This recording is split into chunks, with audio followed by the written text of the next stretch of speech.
Okay, I think we're rolling. What's going on, everyone? Dave here. Sorry, back with another video, and I know it's been a little while, especially since I've done a manga video, but I want to get back into doing those. And for how small my little channel is, my manga-related videos seem to do fairly well, at least compared to everything else. So that just means to me that's what you guys want to see, and that's totally fine because that's what I like making. It's just been hard to do that, mainly because I don't have that many ideas, and two, just because it's hard to find the time.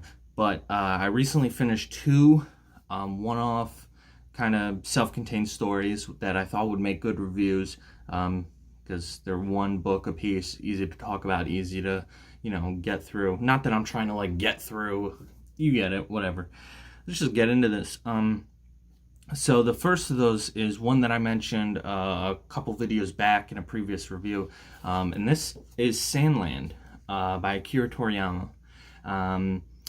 You may know Akira Toriyama from...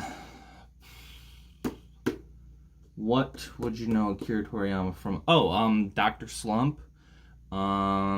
He did the art for Dragon Quest.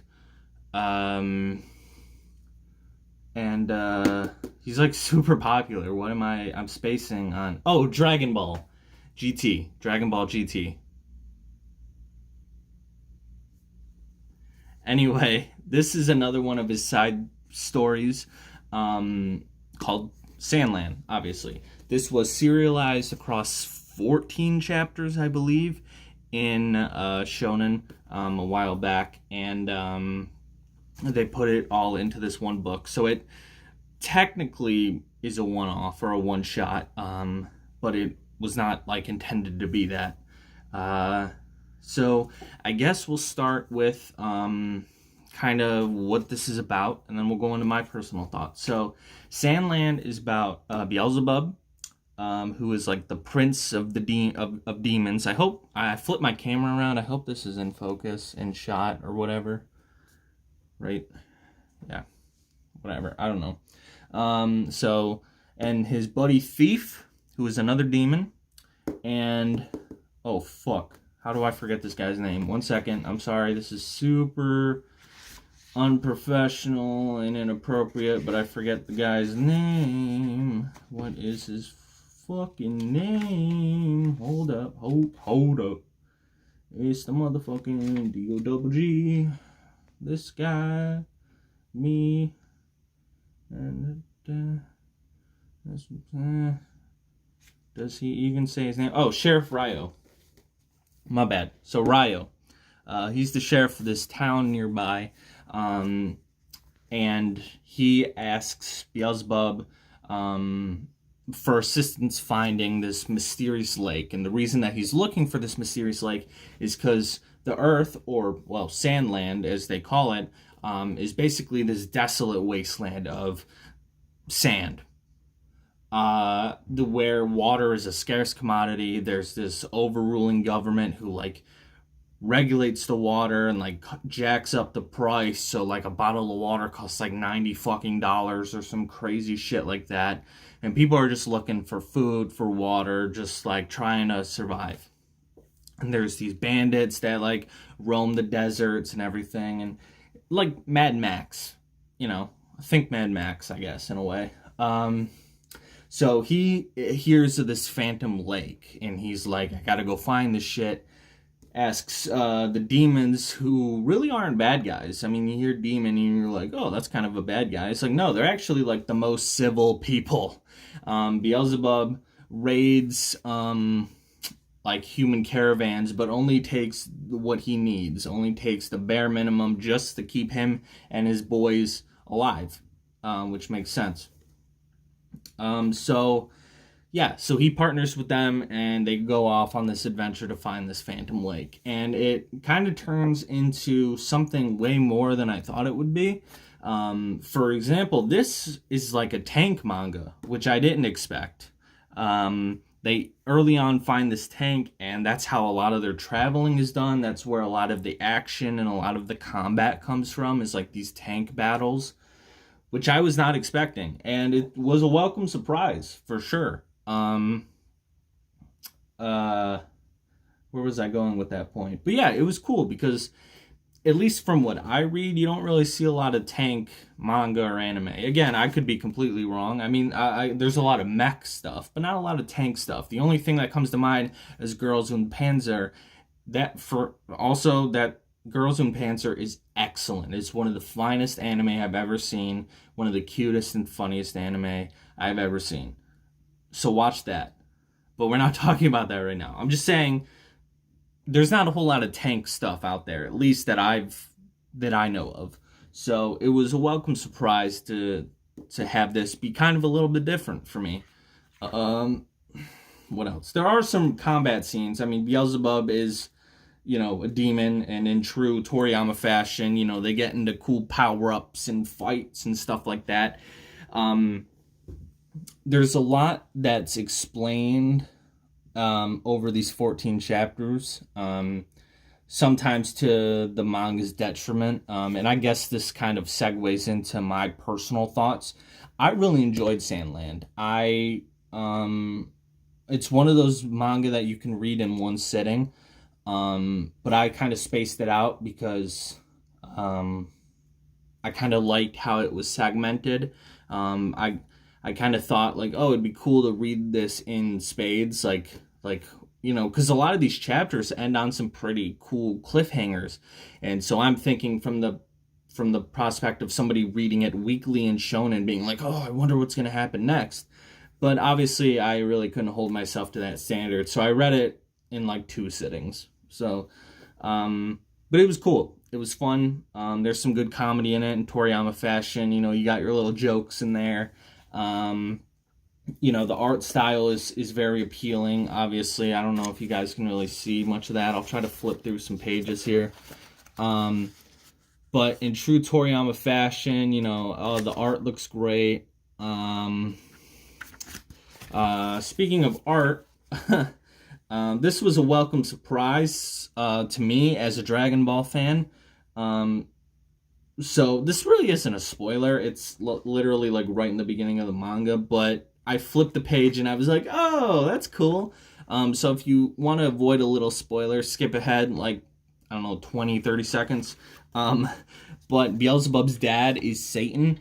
And I mean, that's just fucking Deborah. Like, I hope you guys can see that. That's just straight up Deborah. So that was cool to see. I was like, hey, I know that guy. And in Dragon Ball canon, Deborah is like king of the demons, I believe. It's been a while since I watched Dragon Ball, but I'm pretty sure like that's his like official title or whatever.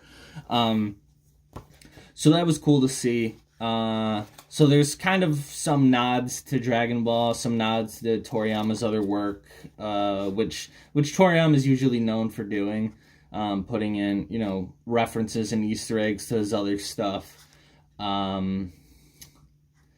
But what else? I mean, yeah, this honestly, like, I have thoughts. Like, really, the one thing that I really didn't like, which I don't even think is to the detriment of them. Well, I guess it is kind of to its detriment in a way, but because this was serialized over kind of a shorter run, some plot points feel a little weird. Like, a little like, oh, that's convenient. Like, kind of like Toriyama didn't, and I'm not saying this at all, but just hearing stories of how Toriyama wrote Dragon Ball, he's kind of a fly by the seat of his pants. Is that fly by the seat of your pants? Is that the fucking expression? I don't know. But he kind of was a guy who kind of made things and planned things up kind of as he went along. And you can kind of tell that that's kind of what happened here. Because there are some story points and some beats that I won't say because I don't want to spoil, because I highly recommend reading it. And you can get a copy, again, used.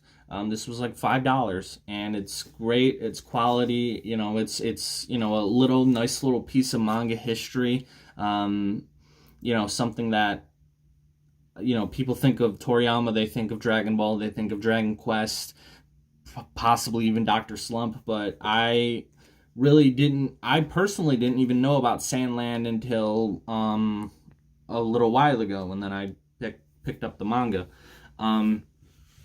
But anyway, what was I saying? But yeah, so there are a couple story beats that kind of feel a little too convenient. Like, again, I don't want to give examples because I don't want to spoil anything, but I feel like there's stuff that once you read it, you'd kind of know and you'd be like, oh, okay, that's convenient. But, you know, remembering how Toriyama writes and remembering that this was kind of in a congested print run time, I kind of give it a little bit of a pass because it's nothing too egregious. It's just silly stuff that's like, oh, okay, so they can do that now. Okay, cool. That saves us some time. But yeah, so it's aside from that, there's really nothing bad I can say about this. It's really it's fun. The characters I really like. I wish that Sandland was maybe a little bit more popular because, like, in Dragon Ball, we've seen Arale from Dr. Slump make an appearance in Dragon Ball at least once. I want to say more than once. The one that comes to mind is when they did that episode in Super, but I'm pretty sure she made an appearance in Dragon Ball Z as well. I could be wrong about that. I haven't watched Z in many years, but either way, it would be nice to see Beelzebub or somebody make an appearance in another property. I also, it would be super sick to see Beelzebub being like fighters, which would never happen. But it would be cool to kind of, or if they ever do like another Tenkaichi game, like for example, like Budokai Tenkaichi 3 had like a billion fucking characters, and they even had Arale in it. It would be cool to see Beelzebub make some sort of appearance, like a Smash Brothers game, but it's just all Toriyama characters. That would be sick, honestly. But yeah, so really, there's not much more I can say about Sandland without getting into like spoiler stuff. It's a good read. It's, you know, a read you can get done in one sitting. It's a one shot, one volume. I would love to see more of this. I don't know if this ever got an anime adaptation. I doubt it because but again, I could be wrong. Maybe it did. I hope it did. If it did, let me know. Or maybe I'll just have to do some research on my own, actually do my own fucking homework. But yeah, I mean, I definitely love to see more of this in the future. I don't think that's ever going to happen. But it would be cool.